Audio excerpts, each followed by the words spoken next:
Before we kick off our 250th episode, a shout out from the entire Command N team, except for Chris, who's recording this. Chris Campbell in Wolfville. Donald DeVoe in Halifax. Jeff MacArthur in Halifax. Laura Killian in Halifax. And Mark Musial in Sydney. This episode of Command N, academics and social media, Manta does YouTube, and the iPhone wallet.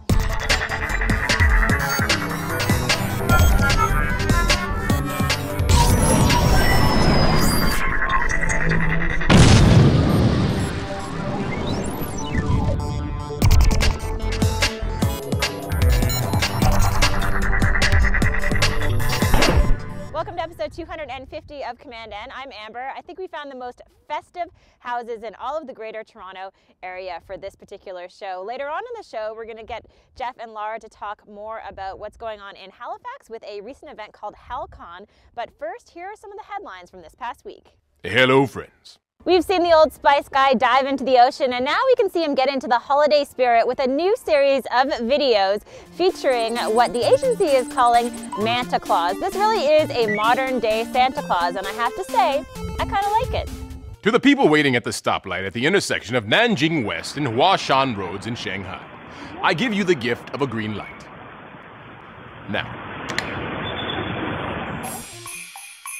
this holiday season, eBay and Toys for Tots create a whole new way of giving. Since the holidays are all about giving, I wanted to share a social media for social good campaign.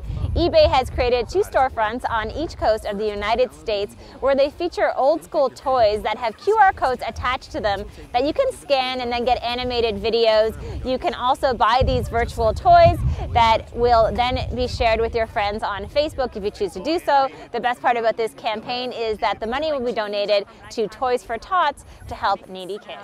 My favorite toy was the bear that came to life when you scan the barcode. One of my favorite places to shop during the holidays is on Etsy. I was looking through the site and found 3 really cool gifts for the geeks in your life. One of my favorites is the iPhone wallet. It allows you to carry both your iPhone and all of your money, of course. Also, there is a USB cuff bracelet. Now, this is really handy if you're constantly sifting through your bag looking for a USB drive. Now you have it right there on your wrist. And finally, the iPad Cozy. Who doesn't want one of these for their very special tablet? Now let's check in with Jeff and Laura in Halifax and hope that they're a whole lot warmer than I am.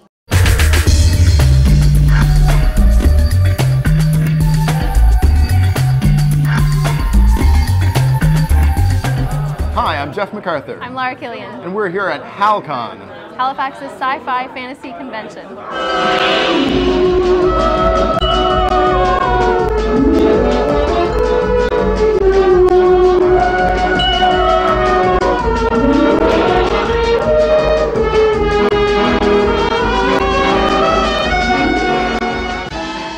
I'm J.G. Hertzler, played General Martok on Deep Space Nine, among many other characters. Simon & Schuster asked me if I wanted to write a book or a story of Star Trek based on my character, and I thought it was a hell of a good yarn. It is also a wonderful opportunity for a Klingon-based small miniseries, because it's sort of an epic. The only story I have about that is that a friend of mine, Bridget Hoffman, she called me several times to say, can't you get out here to read for the Klingon in the new film, J.J. Abrams? And I said, Bridget, I can't. So I know they intended to have Klingons in the film, but they ended up on the cutting room floor, which is no great loss from the footage I've seen. Yeah, because I wasn't doing one. Now, if I'd have been doing it, I'm sure it would have been a featured role. I'm sure.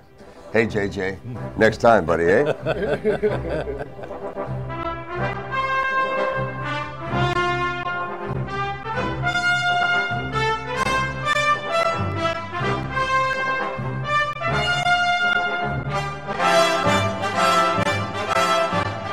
I'm Steve Jackson. I'm a game designer. I've been doing this for more than 30 years now.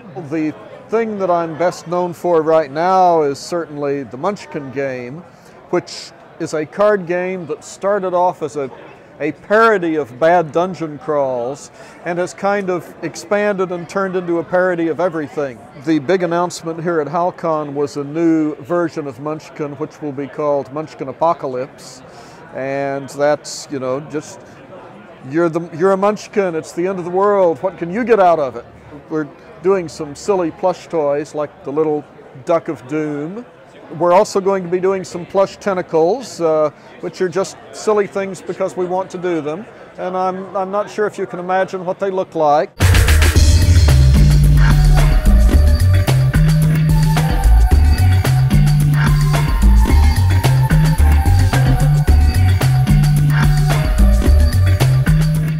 Hey Ringo, I've just had the strangest dream. My mobile pick this week is Yellow Submarine from the iBookstore. This is an interactive underwater journey of the Beatles' music. It also includes lots of different videos, and it's based on the 2004 book. Now let's check in with Laura as she tells us more about social media in academics. I'm here at Dalhousie University with Dr. Anatoly Gruzd. Anatoly teaches in information management, computer science, and founded the social media lab here. Jeff and I stopped by to check out the annual symposium, and it was really neat to get to hear some of the people there. So can you tell us a little bit about who was involved with that event today? Yeah, definitely. One of the goals for the event, first of all, is essentially talk about how social media can be used by organizations and companies so that they can engage their clients, their supporters through other channels.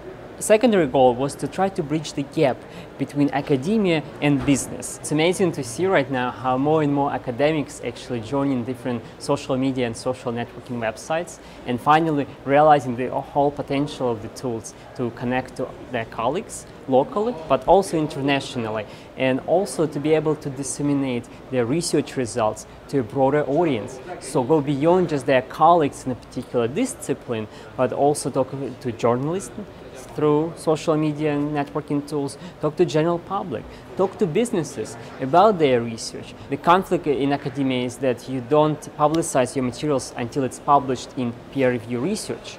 And so how do you reconcile this nature of social media, being open about research, about your results, being real-time about it? As soon as you finish your study, you want to share your results. You want to get instant feedback, even before you start writing a paper.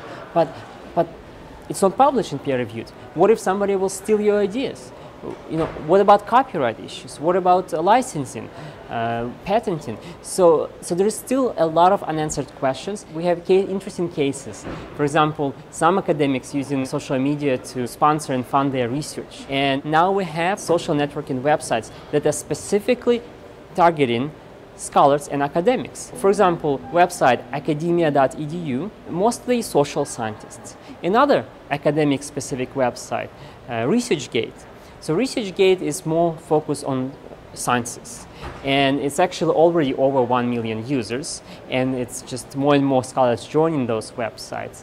So it's interesting to see how scholars forming their own communities and trying to do networking, and that actually leads to more connections between disciplines. Research that you normally would do only within your discipline, within your field. Now you can actually be more likely to be exposed to research done by other researchers in different fields, but who are also interested in the same aspects.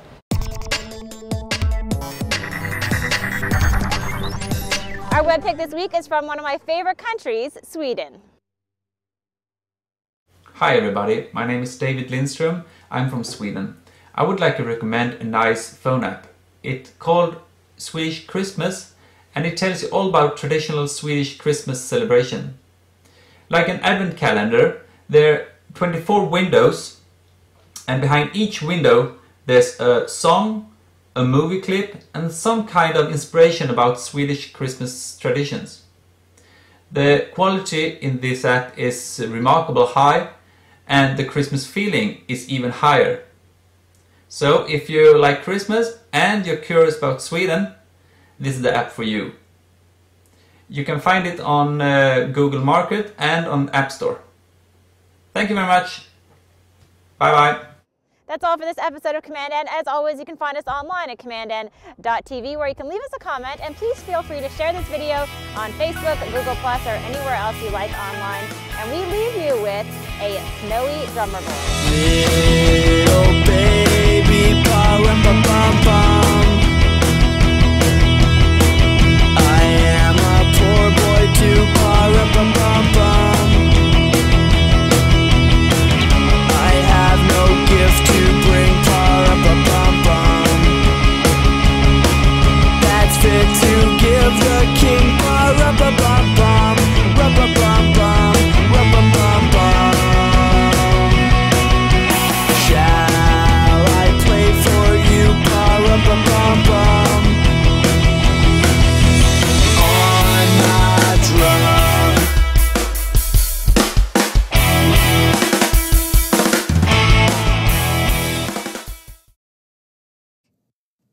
This is the ePodcast Network.